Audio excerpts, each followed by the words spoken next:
In the series LCR circuit, the power distribution is through. LCR circuit வந்து power distribution எந்த compound வழியாக இருக்குன்னு கேட்டிருக்காங்க. இப்போ பவர் டிஸ்ட்ரிபியூஷனுக்கான ஃபார்முலா பார்த்தோம் அப்படின்னா உங்களுக்கு average power that is P bar equal to Vm by root 2 into Im by root 2 cos phi. That is Vrms Irms cos phi அப்படிங்கிறது தான்.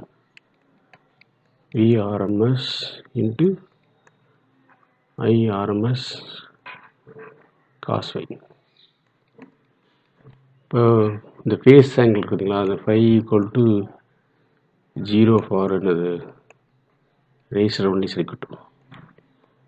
Phi is equal to plus phi by 2 for inductor only. Phi is equal to minus phi by 2 for capacitor only. அதில் வந்து leading voltage leading phi by 2 with current, இது வந்து lagging voltage lagging phi by 2 with capacitor. அப்போ இந்த time வந்து என்னென்னா இந்த ரெண்டு டேர்முக்கு என்ன வரும், காஸ் ஆஃப் ப்ளஸ்ஸா மைனஸ் பை பை 2 அப்படிங்கும்போது 0.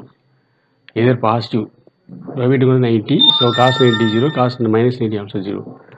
இப்போ பை தான் அந்த மேக்ஸிமம் கிடைக்கும். அப்போது VRMS IRMS cos register only மட்டும்தான் என்னது இதை வந்து வேல்யூ ஒன்று. அப்போது விஆர்எம்எஸ் ஐஆர்எம்எஸ் அப்படிங்கிற அவரேஜ் பவர் கிடைக்கும். ஸோ